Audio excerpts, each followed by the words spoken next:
What's happening, guys? Jason here, and we're going to be starting back in on my Buick GS project here, and I was going to walk you through some of the stuff I'm doing and the content that's going to be coming here shortly.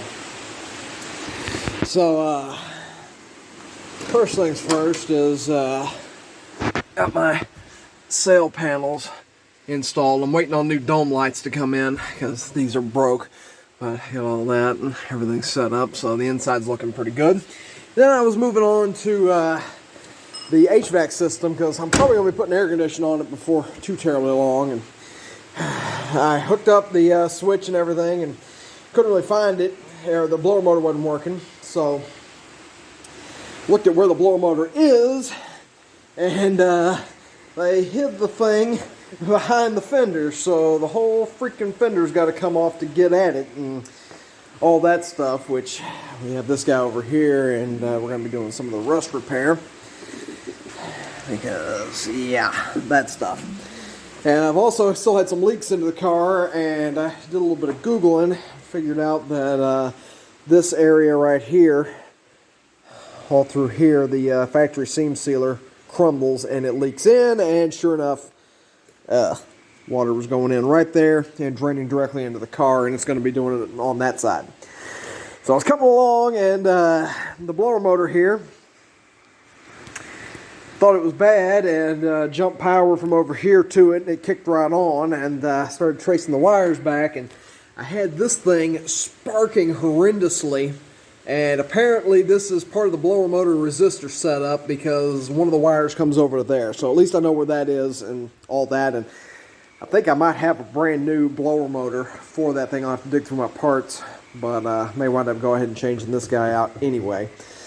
And then we're going to be looking at the HVAC system here, which I've got a compressor for it over here in my wall of compressors. That guy fits in either one of those, but I'm missing the condenser here is shot.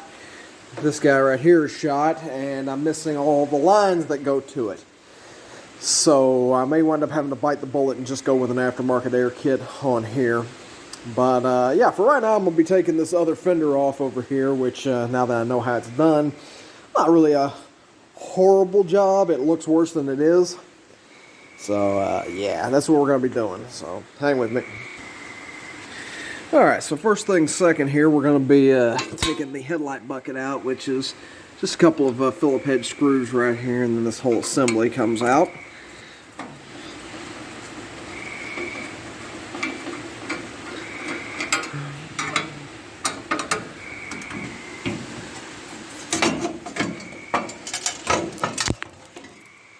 There go the screws.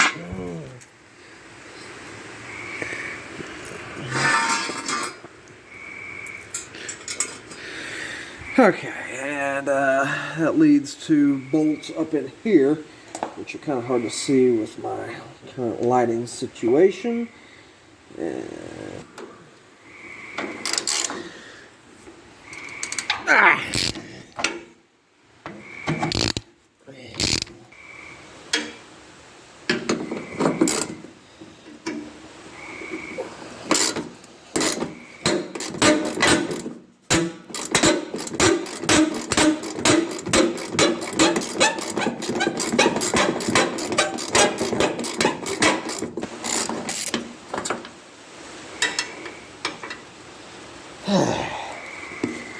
Now we got bolts up here, which are 9/16 to our original 1/2 inches here and here. And then we'll start moving to the underneath section. I don't fall over a welding cable and kill myself.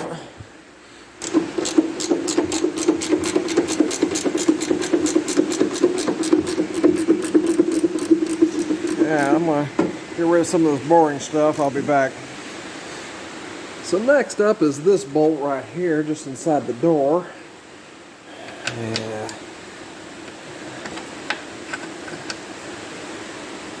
Yeah.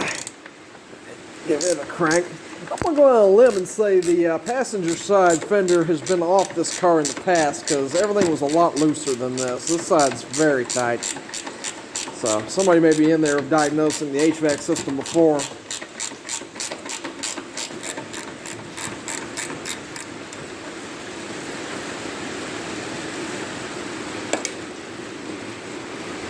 I'm gonna get my 1/4 inch socket here. I'm gonna take this lower piece of chrome off right here, which I've never done on this side. On the other side I did, and the rocker panel's all rock solid.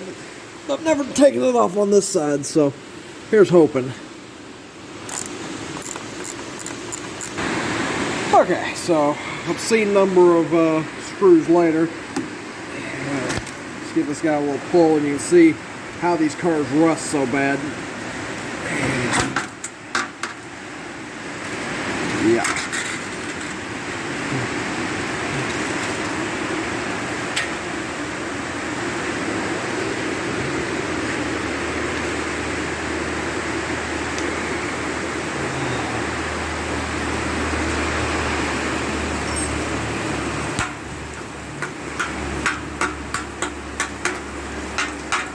All that gets water in it, and then holds water, and all your metal rusts out. So that's how that crap happens. Now let's take a look at our rocker panels and see if we are too late on this side, or if we got lucky.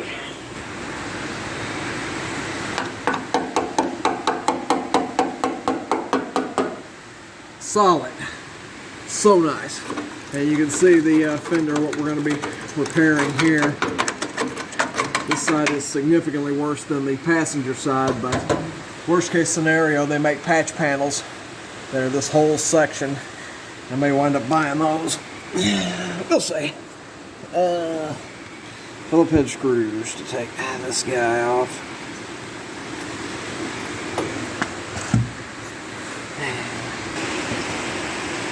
Alright, 2 of those screws are going to pass on, playing nice, so they're not coming out without drilling and coaxing. But we're going to come up under here and pop these 2 bolts out, 9/16, rusted, and pray they go easy. That one is.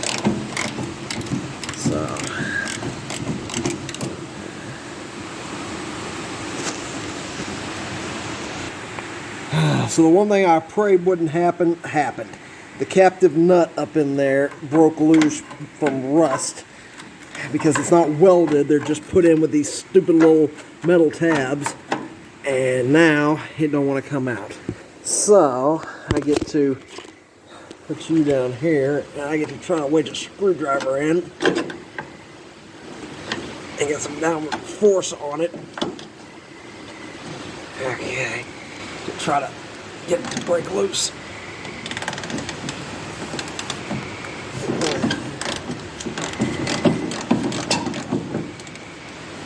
Get the big guns out. Okay.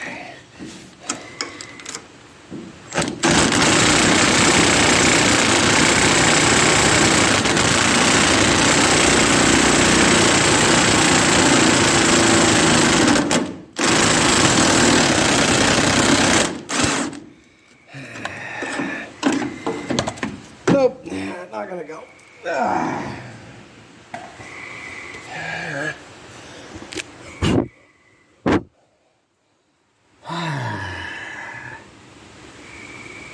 That sucks. Okay.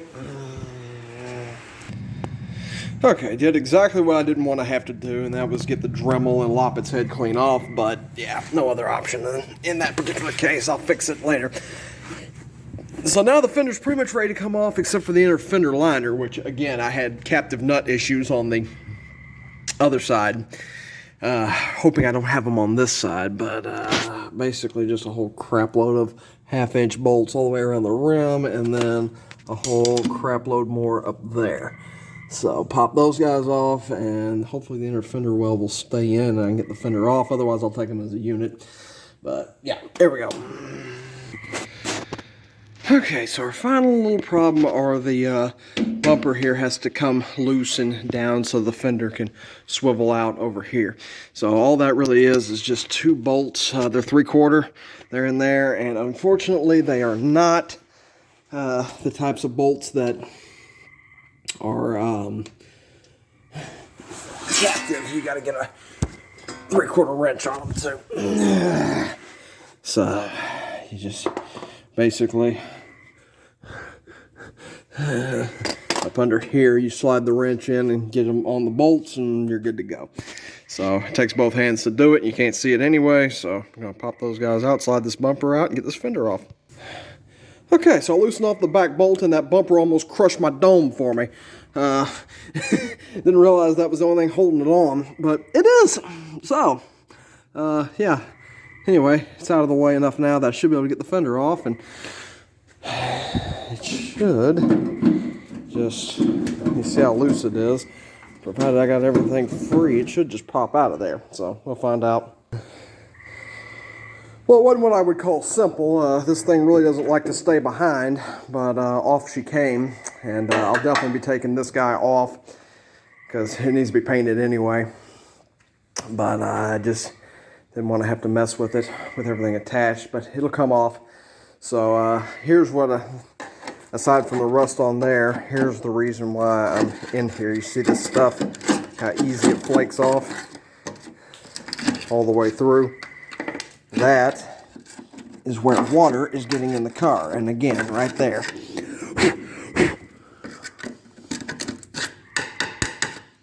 Right there. Now, I bet you $10 to a donut. I pour some water right there, it winds up inside.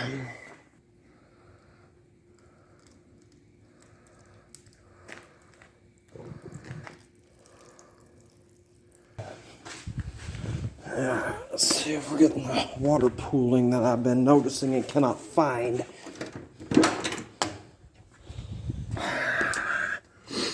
Bingo.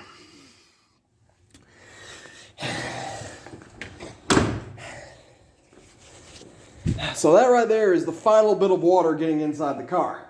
It's coming down the windshield and going down through there, so we're going to be cleaning all this stuff up and resealing it and everything. And making sure that that crap doesn't happen. So, but yeah, see, a lot of y'all are like, oh man, this car's a rust bucket and everything, but yeah, it's got some rust on the fenders and the quarters and everything, but if you look at all the good stuff, okay, this right here is your cowl, this, all in here is your primary support structure, and you know, everything down here, and all of this stuff is all your structure on the car. This is what supports everything. None of that is rusty, and that is the best thing for this car, because this stuff right here is just thin junk sheet metal. That's easy enough to just patch in new metal on and call it a day. That's what you want solid, and that's what is solid on this car, and that's kind of the reason I bought it. It's because the rust was not that big a deal, and I mean, same thing on this side. You know, it's all rock solid through there, hinges, everything. So that's the good news. So, yeah, basically, turn the light off. So basically, new content is coming on this particular car. We're going to be probably doing the HVAC system and rust repair, body work, and whatnot. And get ready to actually turn this car into something cool. But, yeah, that's the video for today. As always, thanks for watching. Please remember to like, subscribe, and hit the bell icon if you enjoy this content and you want to see more.